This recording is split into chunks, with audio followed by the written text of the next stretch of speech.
Bonjour les amis, bonjour frères et sœurs en Christ. J'espère que en ce vendredi 1er mai, vous portez le mieux possible, que tout va bien pour vous. Alors c'est vrai que c'est le 1er mai, c'est la fête du muguet. Alors bon, voilà.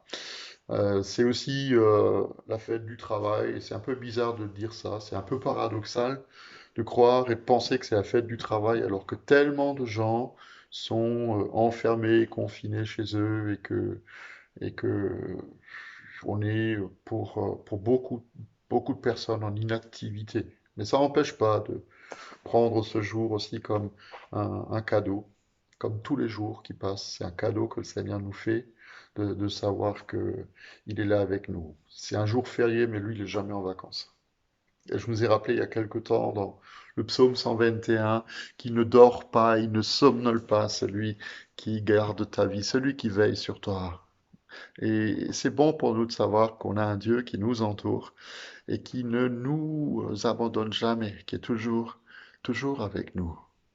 Et on est dans cette période où on se rappelle que Jésus, il a donné sa vie pour nous, qu'il est ressuscité d'entre les morts et qu'il va nous accompagner, comme il l'a fait avec les disciples pendant 40 jours. Il les a enseignés, il leur a parlé du royaume de Dieu, aussi de leur mission. Mais nous allons vers Pentecôte. Et nous sommes dans ce parcours entre Pâques, Vendredi Saint, Pâques, et puis Pentecôte. Et je nous ai rappelé, je crois que c'était avant-hier, que c'est l'espérance de la résurrection et la gloire qui attendait Jésus, qui lui a permis d'endurer la croix.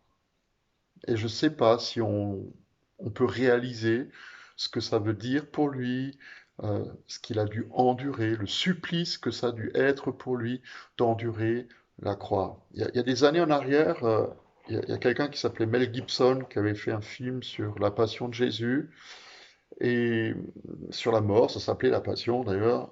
Et beaucoup de gens ont dit que ce film, il était beaucoup trop violent, il était beaucoup trop gore, il y avait trop de sang. C'est vrai,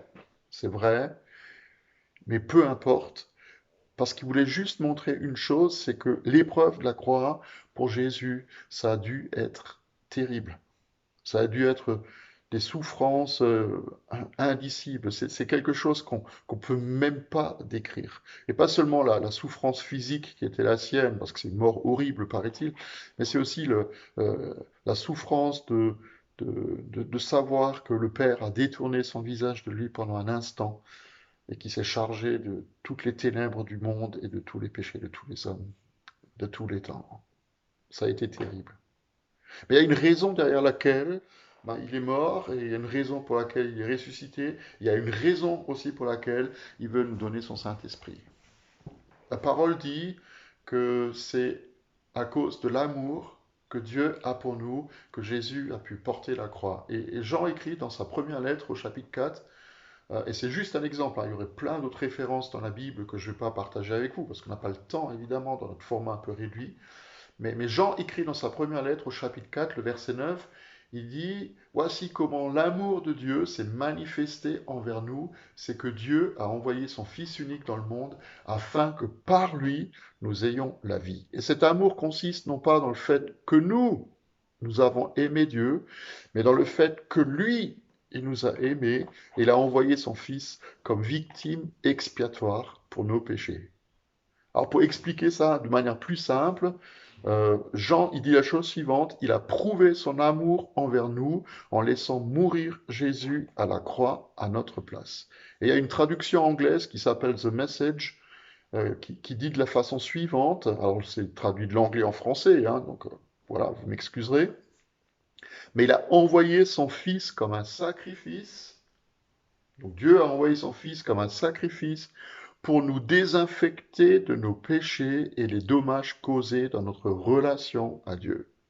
Moi, j'aime cette traduction-là, parce que d'abord elle est moderne, et puis je crois qu'elle parle aussi à la réalité que nous vivons aujourd'hui. Dieu a envoyé son Fils comme un sacrifice, il l'a donné comme un sacrifice pour que nous soyons désinfectés de nos péchés et des dommages causés par le péché dans notre relation à Dieu. Et le péché, c'est rien d'autre que de passer à côté des plans et des projets de bonheur que Dieu a pour moi. Alléluia. Mais c'est l'espérance de la résurrection et c'est l'accomplissement des promesses du Père qui a permis à Jésus de tenir et qui permet aussi aujourd'hui, il ne faut pas qu'on les oublie, même si nous on est atteints, touchés par toute la réalité de la maladie et du virus qui circule, nous ne devons pas oublier nos frères et nos sœurs, parce que c'est ce qui permet aussi cette réalité de la résurrection et de la venue du Saint-Esprit qui est en eux, qui permet à des milliers de nos frères et de nos sœurs dans la foi, dans le monde entier, qui sont persécutés à cause de leur foi, à cause du beau nom de Jésus, de tenir ferme dans la persécution. Mais ça nous permet aussi à nous, l'espérance de la résurrection et la gloire à venir, la joie qui était réservée à Jésus, qui nous permet aussi à nous de tenir ferme. Aussi dans nos épreuves, peut-être même dans nos peurs. Combien de peurs il y a en nous, combien il y a de peurs autour de nous. On peut faire toute une liste. Frères et sœurs, on peut faire toute une liste. L'actualité, comme on le dit, elle est anxiogène. Le virus, il est imprévisible. Le virus nous renvoie à notre finitude, avec tout le cortège qui va avec. C'est la maladie, c'est la mort, c'est les craintes qui concernent notre avenir. Ça concerne plein de domaines de nos vies, que ce soit la santé, que ce soit nos familles, que ce soit les finances, que ce soit notre travail, que ce soit l'avenir de nos enfants, que ce soit nos retraites, que ça concerne aussi géographiquement notre région, le pays, le monde entier. J'ai déjà dit que l'une des plus grandes peurs, l'une des plus grandes craintes que les hommes peuvent avoir, et c'est peut-être aussi la vôtre, c'est de mourir. Mais si la mort, elle a perdu son pouvoir, parce que nous allons un jour ressusciter avec Christ, qu'est-ce qu'on peut encore craindre? Et si la mort, elle a perdu son pouvoir de faire peur aux gens, aussi au pouvoir de nous faire peur à nous, pourquoi est-ce que le monde, il reste encore tellement dans les ténèbres et dans la crainte? Et moi, je crois qu'une des raisons, alors c'est pas la seule évidemment, mais une des raisons, c'est que beaucoup de gens ne croient pas à la résurrection, même dans les églises, même parmi les chrétiens. Beaucoup de gens ne croient pas que Jésus soit réellement ressuscité. Alors on peut avoir plein d'explications. Il y a des tas de gens qui pensent que Jésus n'est pas vraiment mort. Mais c'est une idiotie pas possible. Mais statistiquement, je crois qu'il y a énormément de gens qui ne croient pas en la résurrection. Quand j'ai fait mes études de théologie, j'ai fait un mémoire en histoire sur les prédications de Spurgeon, qui était un grand évangéliste, pasteur à Londres, dans les années 1850 jusqu'à la fin du siècle.